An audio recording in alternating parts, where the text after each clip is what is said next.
మరో బ్రేకింగ్ చూస్తున్నాం. తుంగభద్ర డ్యాంలోని 19వ గేట్ ఊడిపోవడంపై ప్రభుత్వం అలర్ట్ అయింది. సీఎం ఆదేశాలతో తుంగభద్ర బోర్డు అధికారులతో మరోసారి చర్చించినట్లు మంత్రి పయ్యావుల కేశవ్ తెలిపారు.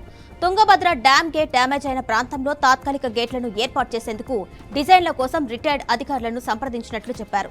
ఇప్పటికే 2 కాంట్రాక్టర్స్ ను ఫైనల్ చేశామని, డ్యాం గేట్ పునరుద్ధరణ పనులు వెంటనే ప్రారంభమవుతాయని మంత్రి తెలిపారు. ఎప్పటికప్పుడు గేట్ మరమ్మతు విషయాలను ప్రజలకు తెలియజేస్తామని మంత్రి పయ్యావుల కేశవ్ తెలిపారు. ముఖ్యమంత్రి గారి ఆదేశాలతోటి తుంగభద్ర బోర్డు ఉన్నతాధికారులతో మళ్లీ చర్చించడం జరిగింది. డ్యామేజ్ అయినటువంటి ప్రాంతంలో తాత్కాలిక గేట్లను ఏర్పాటు చేయడానికి డిజైన్లను రిటైర్డ్ అధికారులను సంప్రదించి ఆ డిజైన్లను పొందడం జరిగింది. కాంట్రాక్టర్లను కూడా 2 ఫైనలైజ్ చేయడం జరిగింది. పనులు కూడా వెంటనే ప్రారంభమవుతాయి. అధికారుల బృందం కూడా అక్కడికి చేరుకునేటువంటి పరిస్థితి ఉంది. ఈ విషయాలన్నీ మీతో ఎప్పటికప్పుడు షేర్ చేసుకోవాలనేటువంటి ఉద్దేశంతోనే మేము ముందుకు రావడం జరిగింది.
దీనిపై మరింత సమాచారం మా ప్రతినిధి విజయ్ అందిస్తారు. విజయ్, చెప్పండి. తుంగభద్ర 19వ గేట్ డ్యామేజ్ కి సంబంధించి తాత్కాలిక గేట్లు ఏర్పాటు చేసినట్లు మంత్రి పయ్యావుల కేశవ్ అయితే తెలియజేయడం జరిగింది. దానికి సంబంధించిన ఇన్ఫర్మేషన్ ఇవ్వండి. కిరణ్మయ్, తుంగభద్ర 19వ గేటు రాత్రి 11 గంటల సమయంలో అది ఊడిపోయి కొట్టుకుపోవడం జరిగింది. వరద ఉధృతికి అంటే రాత్రి 11 గంటల నుంచి దాదాపుగా 30,000 క్యూసెక్కులు ఒక గేటు ద్వారా నీరైతే వెళ్తుంది. అలాగే వీటిపైన మంత్రులు అయితే ఇప్పటికే సమీక్షలు నిర్వహించడం జరిగింది. ఓ సైడ్ జిల్లా మంత్రి పయ్యావుల కేశవ్తో పాటు జలవనరుల శాఖ మంత్రి రామనాయుడు కూడా వీటిపైన సమీక్ష నిర్వహించారు. అలాగే ముఖ్యమంత్రి గారి దృష్టికి కూడా తీసుకెళ్లడం జరిగింది. అయితే ముఖ్యమంత్రి వెంటనే అధికారులను అప్రమత్తం చేసి వీటిపైన వెంటనే తగు చర్యలు తీసుకోవాలని చెప్పి అయితే ఇప్పటికే ఆదేశాలు జారీ చేసింది. అయితే దాదాపు అది 60x20 అడుగుల వెడల్పుతో ఉన్న గేటు కొట్టకపోవడం చేత ఒక్కసారిగా 30,000 క్యూసెక్కులు నీరు అయితే ఇప్పుడు వెళ్తుంది. అంటే ఆ 30,000 క్యూసెక్కులతో పాటు ఆ ప్రవాహం వల్ల పక్కనున్న గేట్లు కూడా ప్రమాదం పొంచి ఉందని చెప్పి అధికారులు అంచనాకు వచ్చినట్లయితే తెలుస్తుంది. అయితే దాదాపు తుంగభద్ర డ్యాం నుంచి 3 గేట్ల ద్వారా దాదాపు 90,000 క్యూసెక్కులు నీటిని దిగువ ప్రాంతానికి అయితే వదిలినట్లయితే తెలుస్తుంది. అయితే దిగువ ప్రాంతాల్లో అంటే అనంతపురం జిల్లా, కడప జిల్లా, అలాగే కర్నూలు జిల్లా నదీ పరిసర ప్రాంతాల ప్రజలను అయితే అప్రమత్తం అయితే చేసింది.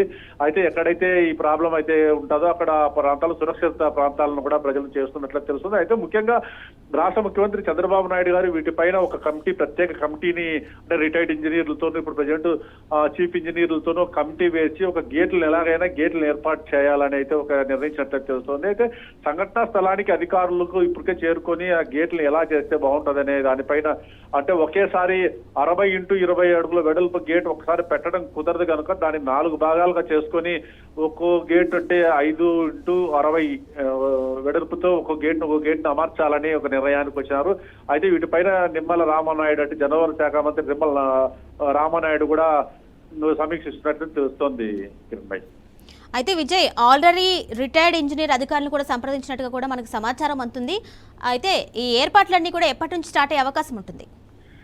అయితే రిటైర్డ్ ఇంజనీర్ చేత అయితే పోలవరంకు ఏదైతే డిజైన్ పోలవరంలో కీలక సభ్యుడైన ఒక రిటైర్డ్ ఇంజనీర్ ద్వారా ఈ తుంగభద్ర డ్యామ్ కు సంబంధించిన గేట్లను కూడా ఏర్పాటు చేయాలంటే అంటే తక్షణమే ఏర్పాట్లు చేయాలని చెప్పి ముఖ్యమంత్రి చంద్రబాబు నాయుడు గారు అయితే ఆదేశించినట్లు తెలుస్తుంది. అయితే సంఘటనా స్థలానికి కూడా ఇంజనీర్లు చేరుకొని అదే ఒక్కోటి అంటే అది మనం కొట్టకపోయిన గేటు 60 అడుగుల హైట్ తో 20 అడుగుల వెడల్పుతో ఉంటుంది కనుక అంటే అంత పెద్దది ఒక్కసారి పెట్టడం కుదరదు కనుక దాన్ని 4 భాగాలు చేసుకొని 60x5 చొప్పున ఒక్కో గేటు అమర్చడానికైతే ప్లాన్ చేసుకున్నట్లు తెలుస్తుంది. కిరణ్ భాయ్. Right Vijay, thank you.